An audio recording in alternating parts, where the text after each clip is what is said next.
All right, let's go. Number 13.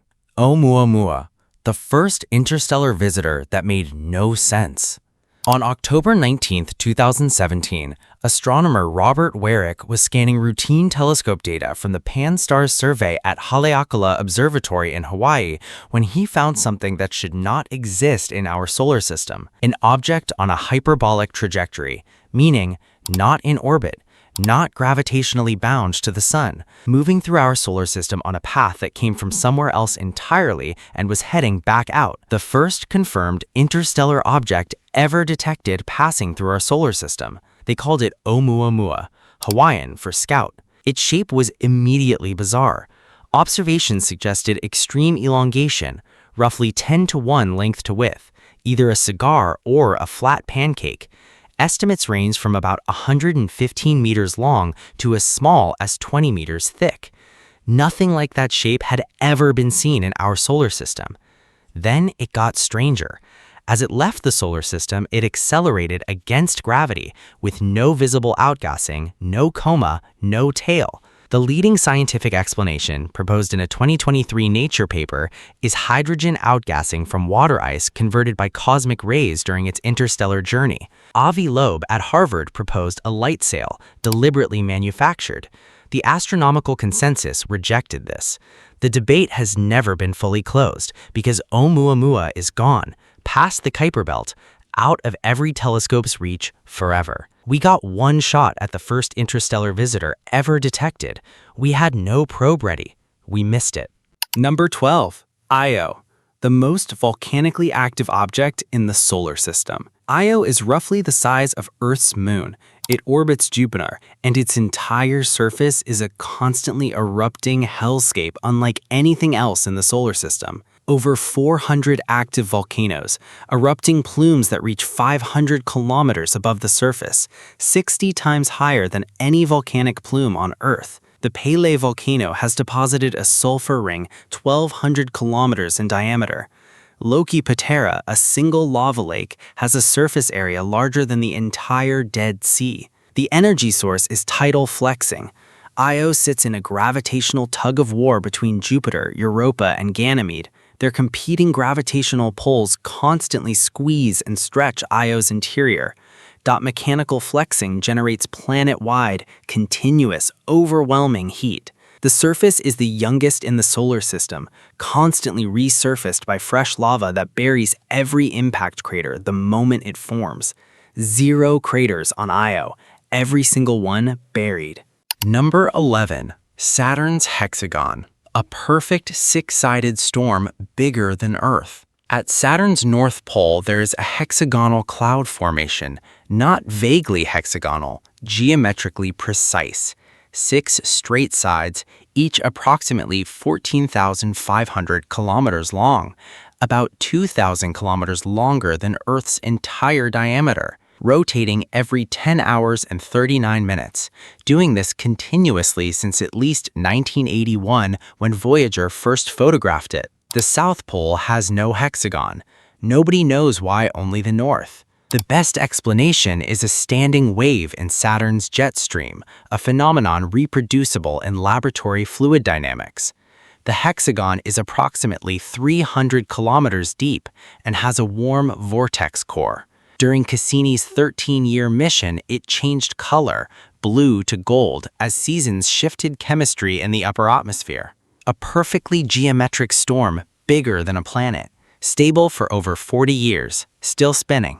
Number 10. Hyperion, the moon that tumbles in unpredictable directions. Most moons are tidally locked. Hyperion is not. Hyperion tumbles in fully chaotic, genuinely unpredictable directions. Its next orientation cannot be computed in even principle. The Cassini probe schedulers could not reliably predict which face would be visible during a flyby. They had to adapt in real time. Irregularly shaped 360 by 266 by 205 kilometers and in a 4-to-3 orbital resonance with Titan, whose gravitational nudges continuously destabilize its rotation. The surface compounds the strangeness. Enormous deep craters give it a sponge-like appearance. density so low, 0.544 grams per cubic centimeter, that it would float in water. Porosity estimated at 40%. Impactors do not excavate material outward. The low gravity and porous structure cause the surface to compress inward. Each crater is a pocket punched into a sponge, a tumbling sponge moon with no predictable face. Number 9. Arrokoth, the most pristine object ever visited by a spacecraft. On January 1, 2019, NASA's New Horizons flew past an object 6.6 billion kilometers from the Sun, farther from the Sun than any spacecraft had ever closely examined a solar system object. Arrokoth, a contact binary, 2 lobes connected at a narrow neck, one lobe 22 kilometers across, the other 15 kilometers. Together, they form a snowman shape that formed when 2 objects in close orbit spiraled gently together over millions of years. No violent collision, no deformation. The neck between them is intact and undamaged. What makes Arrokoth unique is what that means. It formed 4.5 billion years ago and has been sitting cold, dark, and undisturbed at 44 AU ever since. No geological activity, no tidal heating, no significant bombardment. Everything else in the solar system has been processed. Arrokoth has not. Its deep red color comes from tholins, complex organic molecules that form when simple compounds are exposed to radiation over billions of years. The same chemistry that may have seeded early Earth with organic molecules was sitting frozen and untouched at the edge of the solar system, waiting. Number 8. Haumea, the egg-shaped dwarf planet spinning itself apart. Haumea is a dwarf planet in the Kuiper Belt, roughly the same mass as Pluto, but nothing like it. It is shaped like an egg, severely elongated, approximately 2,322 by 1704 by 1138 kilometers, the most elongated large object in the solar system. Why?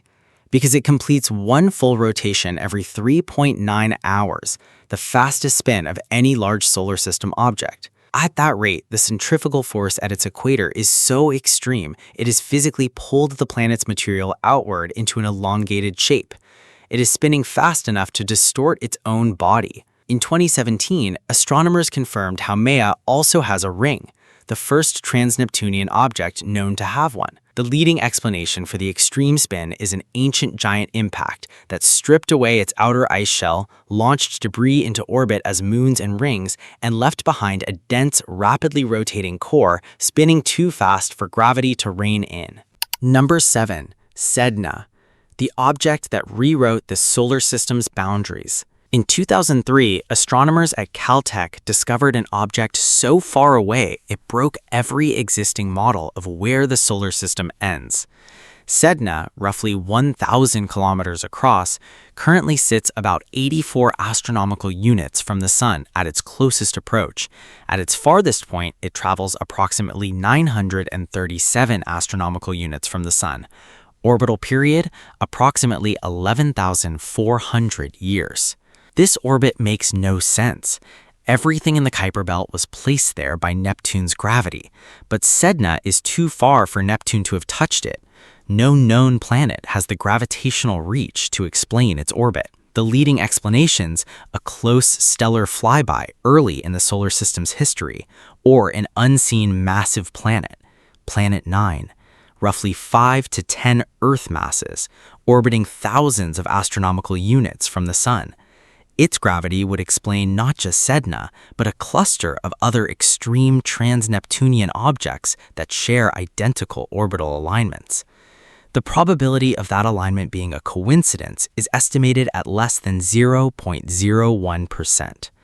As of 2026, Planet 9 has not been confirmed, but Sedna's existence remains unexplained without something we have not yet found.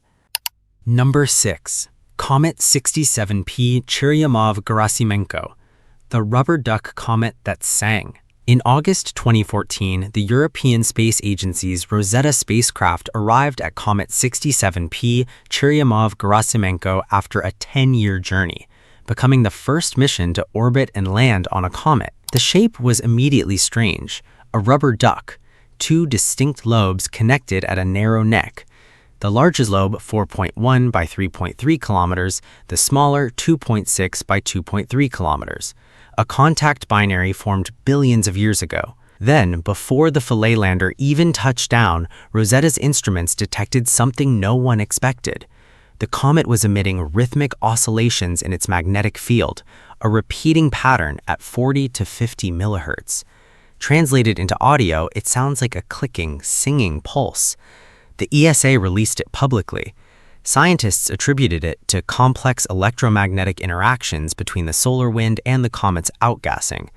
No other comet has produced an equivalent confirmed signal. Rosetta also found that 67P's water has a different deuterium to hydrogen ratio than Earth's oceans, potentially overturning the theory that comets like this delivered Earth's water during the late heavy bombardment. Where Earth's water came from remains an open question.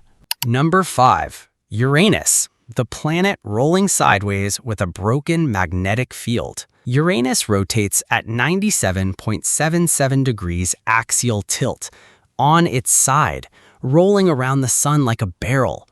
Each pole experiences 42 years of continuous sunlight, then 42 years of complete darkness. Most likely explanation, a massive collision early in the solar system knocked it over. Some models suggest 2 sequential impacts. But the tilt is not even the strangest thing. The magnetic field is. Uranus's magnetic field is tilted 59 degrees from its rotation axis and, critically, does not originate from the planet's center. It is offset by roughly 1/3 of the planet's radius. The result is a wildly asymmetric magnetosphere that wobbles and twists with every rotation, unlike any other planetary magnetic field in the solar system. The suspected cause is a layer of superionic water deep in Uranus's interior, water under such extreme pressure that oxygen atoms form a solid crystal lattice, while hydrogen atoms flow freely as a conducting liquid. This superionic layer generating the field rather than a metallic core would explain the offset. It has never been directly observed. Everything is inferred from Voyager 2's single flyby in 1986. No spacecraft has returned to Uranus since. Number 4. Titan, the moon with oceans, rivers, rain, and a weather system. Titan is Saturn's largest moon. It is also the only moon in the solar system with a dense atmosphere, thicker than Earth's at surface level. And on its surface right now, there are rivers, lakes, seas, rain, and weather. Not water, methane. At Titan's surface temperature of minus 179 degrees Celsius, water ice is as hard as bedrock. Methane exists as a liquid.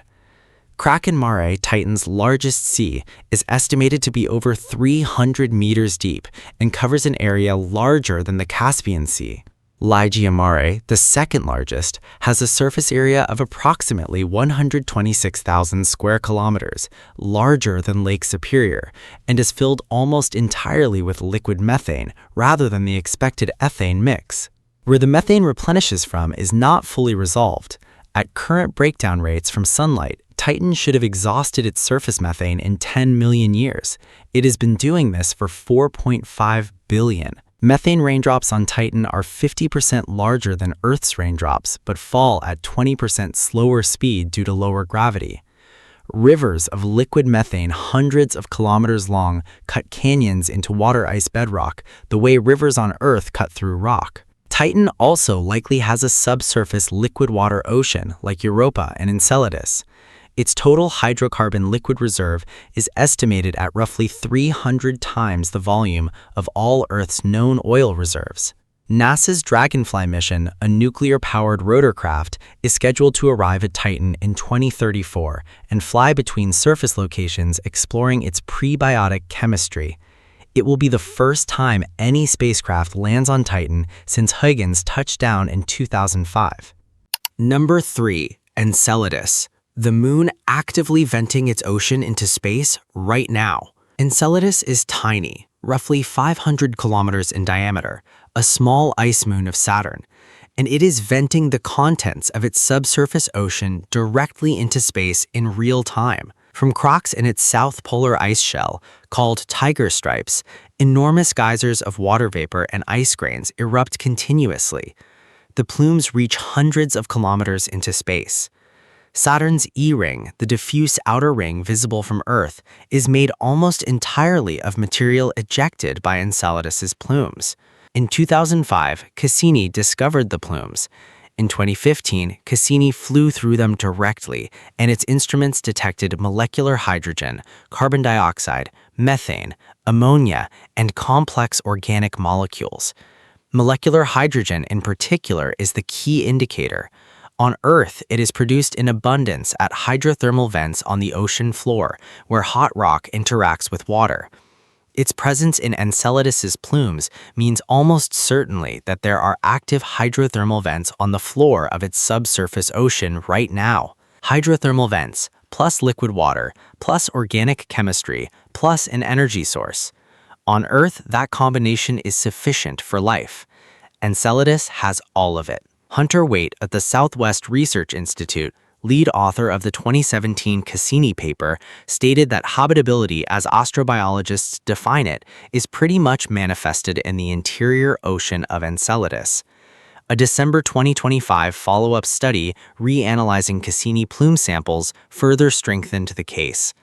A 500-kilometer moon, actively broadcasting the contents of its ocean, potentially the most promising place to look for life in the solar system besides Earth. Number 2. Miranda. The moon with a cliff bigger than Mount Everest by a factor of 20. Miranda is Uranus's moon. It is only 472 kilometers in diameter, smaller than many asteroids. It has no business being geologically interesting, and yet it contains Verona Rupes, the tallest known cliff in the entire solar system. Verona Rupes is estimated to be between 5 and 20 kilometers tall, depending on the measurement method, with NASA's best estimate settling around 20 kilometers. For context, Mount Everest is 8.8 kilometers above sea level. Verona Rupes is more than twice that height, and possibly much more. Miranda's low gravity means the experience of this cliff is unlike anything on Earth. Due to Miranda's surface gravity of just 0.079 meters per second squared, roughly 1% of Earth's, an object falling from the top of Verona Rupes would take approximately 12 minutes to reach the bottom, arriving at a speed of around 200 kilometers per hour. Miranda's entire surface is one of the strangest in the solar system, a chaotic patchwork of completely different terrain types crammed together. Ancient cratered plains sitting next to young grooved terrain, sitting next to enormous canyons. The leading explanation is either a catastrophic impact that shattered Miranda and allowed it to reassemble in jumbled order, or tidal heating during an ancient orbital resonance with Uranus that drove intense internal convulsion. Both explanations are supported by some evidence. Neither is confirmed. Number 1. Apophis, the asteroid Earth can watch from the ground in 2029. Most asteroid-close approaches are invisible to the naked eye. Apophis will not be. On April 13, 2029, 3 years from now, asteroid Apophis will pass Earth at a distance of approximately 32,000 kilometers. That is closer than the satellites in geosynchronous orbit 36,000 kilometers above the surface. Apophis will be visible to the naked eye from Europe, Africa, and Asia, moving visibly across the sky in real time. No asteroid this large has passed this close to Earth in recorded history with advance notice. When Apophis was first discovered in 2004, its initial orbital calculations suggested a 2.7% chance of Earth impact in 2029, briefly the highest known impact probability for any tracked asteroid. Further observations ruled out impact completely. The 2029 flyby will be safe. But safe does not mean uneventful. Earth's gravity will physically alter Apophis's orbit during the flyby, changing its trajectory for every future return. Earth's tidal forces may also alter Apophis's spin state. 2 spacecraft are currently en route to meet it, NASA's OSIRIS-APEX, the renamed OSIRIS-REx after completing its Bennu sample return, will arrive in June 2029 to study it after the flyby, and ESA's Ramses mission will arrive in February 2029 to observe the flyby itself from orbit around the asteroid in real time. 340 meters wide, named after the Egyptian god of chaos, passing closer than our own satellites, visible to the naked eye, in 3 years. 13 objects, an interstellar visitor with an invisible engine, a moon made of permanent fire, a geometric storm bigger than Earth, a tumbling sponge moon with no fixed face, a pristine 4.5 billion-year-old snowman at the edge of the solar system, a dwarf planet spinning so fast it distorted its own shape, an object whose very orbit implies a hidden planet, a comet that sang, a planet rolling sideways with a broken magnetic field, a moon with oceans, rain, and rivers of methane, a tiny ice moon actively venting a potentially habitable ocean into space, a moon with a cliff 20 kilometers tall, and an asteroid currently on course to pass closer than our own satellites in 2029. The solar system is not a well-understood neighborhood. Most of it has never been visited. The parts that have been visited keep breaking the rules. Subscribe to Cosmic Hives. See you in the next one.